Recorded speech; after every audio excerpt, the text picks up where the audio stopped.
Motoring 93 is brought to you by Quaker State. Quaker State, one tough motor oil. And Midas for brake, exhaust, suspension, and steering service. Trust your car to Midas.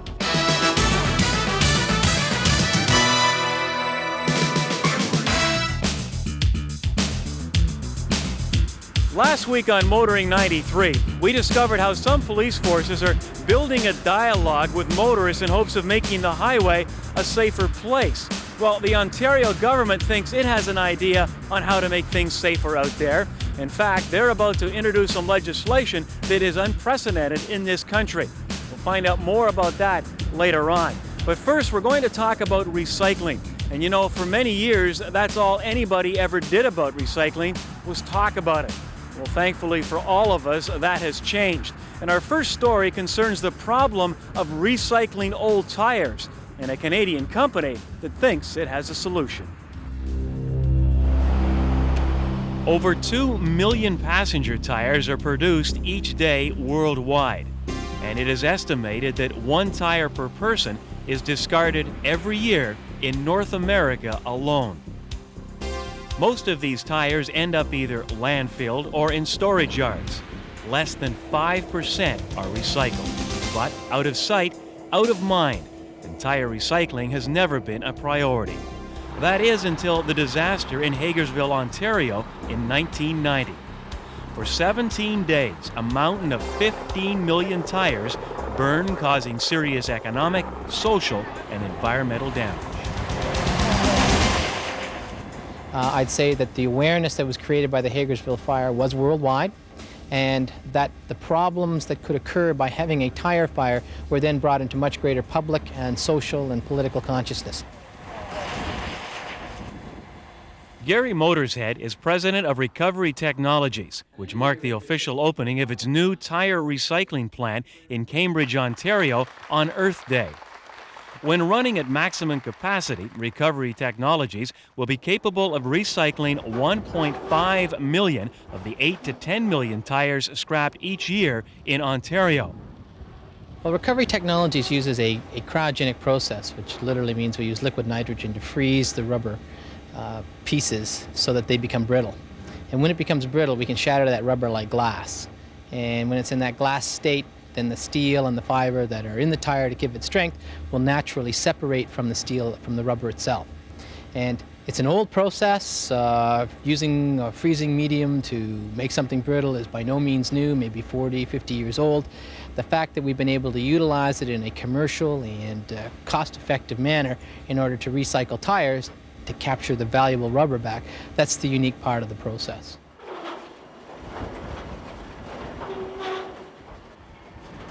The tire comes in, it's taken, and it's then put right onto the conveyor belt, which goes into a shredder.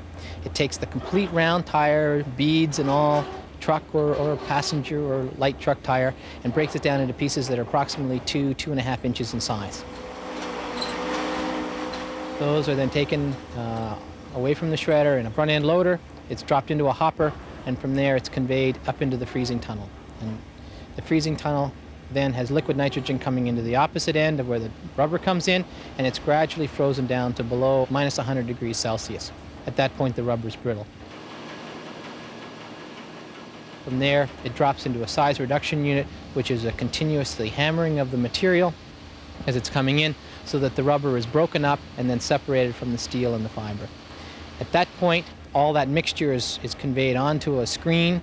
That screen then allows the rubber to fall through, the fiber to carry across its top, and the steel is picked up by a magnetic belt and taken away from the rubber. The rubber is then dried by means of a conveying system, because once it's frozen, as it warms up, can attract moisture like an orange juice can would be on the table. And from there, being dried, we then go through a complete separation process where we separate it into all the different size granules, right from anything that would be a 1/4 inch in size to that which would be less than 60 mesh. And mesh is the number of openings per inch, so that would mean 60 mesh, 60 pieces of rubber particles would fit inside 1 inch of space. So we can get it to very fine. And when it's in very fine form, that's where it can be used in an awful lot of other products, considering even brake pads. And the friction pad industry uses that material, which is around 40 mesh and minus, for manufacture of our automotive and brake pads that we use today. About 30% of the rubber granules are used in the asphalt industry, most of it here in Ontario. We've done a number of rubber asphalt projects throughout the province. We have obtained a big customer in the United States involved in the tire industry, so some of this rubber does go back into the tread portion of tires, and that'll be about another 30% of our output. It goes anywhere from molded products, mud flaps, runners on buses and schools, traffic cone bases, dock bumpers, right through to the asphalt industry. Our company is one of the top 3 companies in the world for tire recycling. In terms of using cryogenic material, we are probably the #1 company at this point in time. There are others that are making their strengths, and we'd expect to see good competition in the near future. Canada is very, very strong in recycling, not only for tires, but for other products as well. Our technology is recognized worldwide, and it's something that we should be certainly proud of, both here in the province and throughout the country.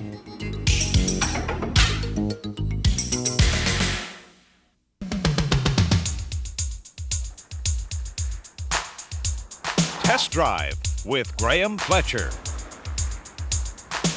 This week on Test Drive, we look at the 1993 Hyundai Scoupe. Now, this car is significant for Hyundai because it features their first in-house engine. The 5-speed manual transmission in our tester was badly in need of some work. The shift pattern was notchy, and finding some of the gears proved rather interesting at times.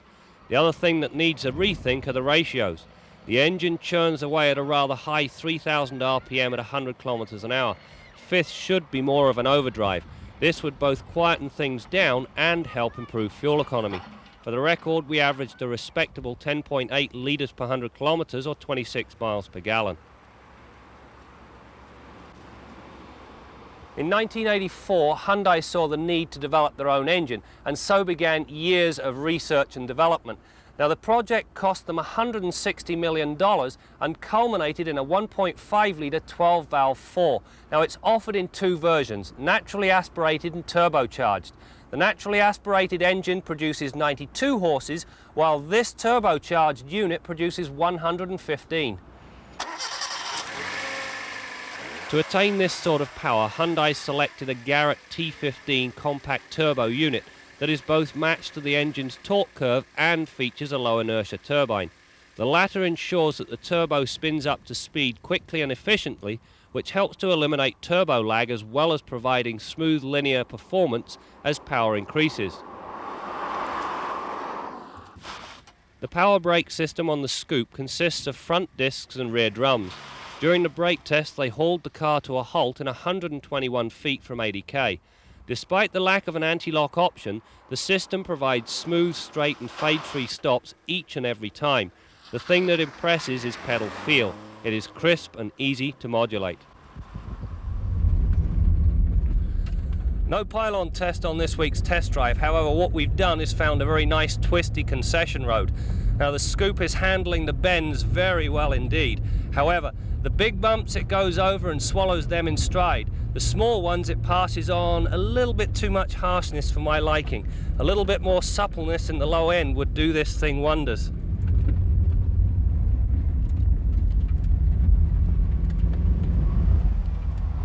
We've just completed the 0 to 100k race in about 9 seconds, and between 80 and 120, this car is quite a mover. The power items are a curious mix. You'll find power mirrors, trunk release and windows, but no power locks. I would gladly ditch the cruise control in favour of said locks. My pet peeve on the Scoupe is this hump in the middle of the back seat. The first thing it does, it restricts seating capacity to 4. Secondly, when you fold this half of the split folding rear seats down, it won't lie flat again because of that hump. A back seat minus the hump would give me a lot less of the hump. The front seats are contoured, comfortable and provide more than ample support. The trunk is fairly roomy and thanks to the split folding rear seats is versatile, notwithstanding my pet peeve. The dash on the Scoupe is analog and well laid out with everything being legible. The disappointment with the thing is the Mickey Mouse turbo boost gauge. The row of tiny lights are impossible to see during the day. Basically, for all the good it does, they could do without it. The climate controls are of the rotary type and are easy to set and fall readily to hand. There are a row of large buttons for cruise, air, defroster, hazards and front fog lights. Buried below this little lot is the radio, a long way from your usual line of sight. Fortunately, operating it is easy and sound quality is quite good. To deter people from pinching it, it comes equipped with an anti-theft device. The turbo package consists of the aforementioned turbo boost gauge, special seat and cloth trim, a sport suspension, fog lights, leather-wrapped steering wheel and gear knob, plus the obligatory turbo badging. On that subject, I must comment on the extended rocker panels with the tacky turbo badge on the front. This is definitely the worst case of overkill I have yet to encounter. My initial impressions of the Scoupe were favourable. Here was a sporty little car that offered a great deal of dollar value. This second generation model will continue the trend. However, the addition of the turbocharger has now given the steak a little bit of sizzle. It's once again time to update one of our long-term testers. This week we take a look at the Chrysler Interpid. Having awarded the LH Cars our Car of the Year, it seemed only proper to get one in our long-term test fleet. The original road tests featured an Intrepid that was powered by Chrysler's 3.3-litre V6. Our long-termer features Chrysler's new 3.5-litre V6. It's a 24-valve unit that produces no fewer than 214 horses and 221 pounds-feet of torque. On the road, this substantial increase in power equates to much better all-round performance. The 0 to 100k time improves from just over 9 seconds to under 8 seconds. Need to pass a car? No problem. Drop the gas pedal and the response is both instantaneous and quick. To harness and control the power, our Intrepid ES features traction control as well as anti-lock brakes. The suspension is a little firmer, which improves handling without any appreciable decrease in ride comfort. Not the easiest thing in the world to accomplish. Inside, our tester is loaded with all the usual power items, mirrors, locks and windows, as well as Chrysler's wonderful Infinity sound system. The grey fabric covering all the seats is both attractive and comfortable. The front seats are well contoured and provide all the support necessary. To date, we've had no trouble with our Intrepid. However, we have noticed a rattle has started to develop from the front suspension. Closer inspection will be needed to determine the origin. More on that in a later update. I'm sure you've noticed that in today's automobile commercials, they talk a lot about the number of valves in the car. It's got 16 valves, it's got 24 valves. The question is more better? Oh, better to ask than our resident mechanic on Motoring 93, Bill Gardner. You know, for decades, Brad, most automotive engines were 2 valves per cylinder, a single intake valve and single exhaust valve in each cylinder. And that setup worked quite well for big displacement engines similar to this one. This head came off a 455 Pontiac. Now keep in mind that intake valve allows fresh air fuel mixture into the cylinder, and the exhaust valve allows spent gases out of the cylinder after combustion takes place. Now today's engines typically are smaller displacement, and along with that goes high RPM in order to produce the power. Now they've borrowed technology from motorcycles today, and they're using 4-valve heads, multi-valve cylinder heads on these engines. And typically they all have adjustable valve trains. Periodically you have to use feeler gauges to adjust them. We're going to show you a 16-valve 4-cylinder engine and just how you go about adjusting those valves. What you're looking at here is a 16-valve 4-cylinder engine. Now this engine's single overhead camshaft. The camshaft is right under there, underneath all these rocker arms. Now you can see 8 rocker arms along the front of this engine. These are the rocker arms right here, and 8 exhaust valves along the front. We've got 8 intake rocker arms and 8 intake valves along the back of this engine, and a single overhead camshaft. Now on this particular engine, this is a high RPM engine with a red line of about 6,500 RPM. And on that particular engine, hydraulic valve lifters don't work well. That's what we would have had on that old turkey that we showed you down on the floor just a minute ago.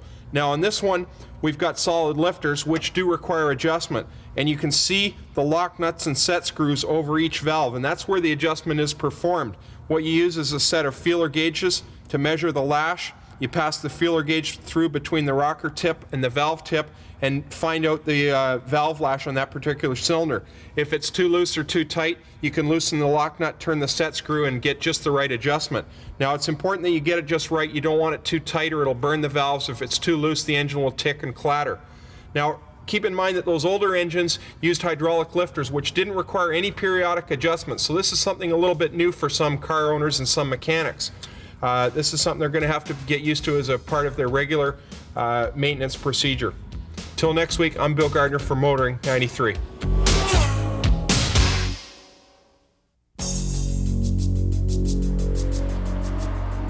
In 1991, over 213,000 traffic accidents occurred in Ontario, resulting in more than 90,000 injuries and over 1,000 deaths. Statistics show that new drivers, regardless of age, are involved in more accidents than experienced drivers, and that road collisions are the leading killer of young people aged 16 to 24 in Ontario. In response to these shocking statistics, the provincial government plans to introduce a graduated licensing system that places heavy restrictions on first-time drivers. There are 275,000 such drivers each year in Ontario. The system that will include older drivers who are new to Canada will involve a two-level process lasting a minimum of 20 months. In Level 1, new drivers will not be permitted on multi-lane highways. They will be restricted from driving between the hours of midnight and 5 a.m. They will be required to display a vehicle sign identifying themselves as a new driver. And they must maintain a zero blood alcohol level, be accompanied by a licensed driver with at least 4 years' experience, and will be allowed to drive only Class G vehicles. In Level 2, new drivers will need to pass a basic driving test, but still abide by the alcohol and passenger restrictions. The Insurance Bureau of Canada is a private trade association representing the car insurance companies operating in Canada, and we see very much as part of our mandate safety programs in all areas, and we commissioned the Traffic Injury Research Foundation 10 years ago to look at the whole problem of young drivers involved in accidents, because we have seen the statistics, everybody knows the stats. New young drivers are more involved in accidents than experienced drivers, and we took this on as a campaign, saying this was something that we felt was a very worthwhile cause. It would, given the experience in New Zealand, reduce death and injury of new drivers. And so we've launched a public campaign to bring it to the people, help the governments introduce legislation that will be effective. Well, this is Canada's largest trauma unit. We treat over 600 seriously injured individuals per year. Now, over 70% of that is caused by motor vehicle crashes. And most of the victims tend to be young, most commonly male. And the younger age groups, specifically between 16 and 24 years of age, are overrepresented by far. So there is evidence that inexperienced drivers are much more likely to get involved in a serious crash. And that may only be the tip of the iceberg, in that we can look after an individual who is in another vehicle, or a passenger in the same vehicle who is above that age group but was injured because an inexperienced driver was involved in a serious crash.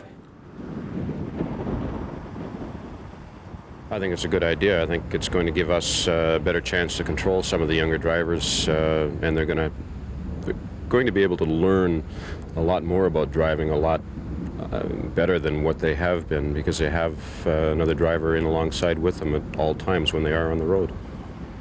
My permanent job at this point, working under this traffic unit, is as an expressway officer. I'm constantly on the Don Valley Parkway and the Gardner Expressway, and I see the lack of knowledge in driving on a daily basis, and the majority is newer drivers, young and old alike, but it's people that lack the knowledge to be able to drive under these circumstances. We've reached a situation here in Canada where to crash cars and to pay for the costs of the crashes and collisions, we are spending as Canadians now between $30 and $35 billion annually.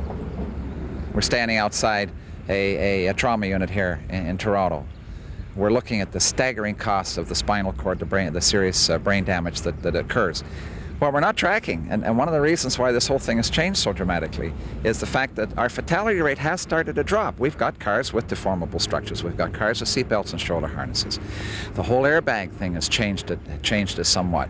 But what we're not tracking is the fact that fatalities have dropped, yes, but the injuries and the serious injuries continue to climb, and that's the area that we've got to address. We've got to stop crashing cars. We can put all the safety components in place, but it's you and I and everybody else out there with that round thing in their hand that takes the car and throws it into the other vehicle, throws it into the ditch, throws it into the hydro pole and crashes. It's not the car, it's not the highway, it's you and I and the rest of us. Only time will tell if this is going to work. If you were a betting man, what's your gut feeling? I don't bet, but if I was to advise someone else, I'd put money that this is going to make a significant difference.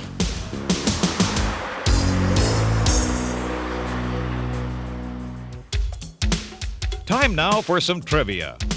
Which company has produced the most vehicles equipped with airbags? The answer is Chrysler, who are, without a doubt, the world's undisputed airbag champion. Since 1988, when it began installing safety devices, Chrysler has produced a record 4 million airbag-equipped vehicles. It reached the milestone on April 19th in Detroit. Our Midas tip of the week concerns seasonal fluctuations in tire pressure. Keep in mind that even if your tires don't leak at all, the pressure will still change dramatically as the outside ambient temperature changes. And that's something that you should adjust about monthly. Buy yourself a good quality tire pressure gauge, keep it clipped inside the car somewhere where you'll see it and it'll remind you of that procedure. Consult the tire pressure placard for the correct pressure for the vehicle and check them and adjust them monthly. They will change dramatically. In the winter time, they will drop pressure as the temperature cools. In the spring and summer, rising temperature will increase the pressure in the tires. Make sure that you make those checks before you drive the car. The tires should be stone cold. That's your Midas tip of the week. Surprised me actually that in this day and age they're still doing this. I thought car shows had gotten out of chicks in bikinis thing. I mean, it's a family-oriented activity now, as a lot of women are active in it, and it's just inappropriate. Muscle cars and women go together. How's it work for you here? Pretty good business? I think it's working great. Otherwise I wouldn't be here and I wouldn't be making a calendar every year.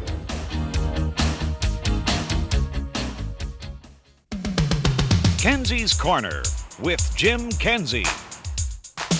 Most of the sympathy that surrounds drunk driving crashes goes out to the innocent victims, and that's really the way it should be.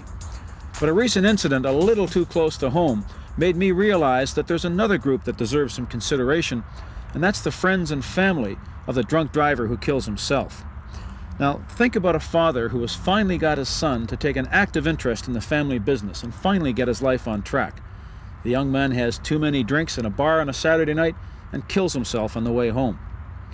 Now, the father understands that the son was the author of his own misfortune, but he was still his son, and nobody but a parent can really understand what a loss like that can mean.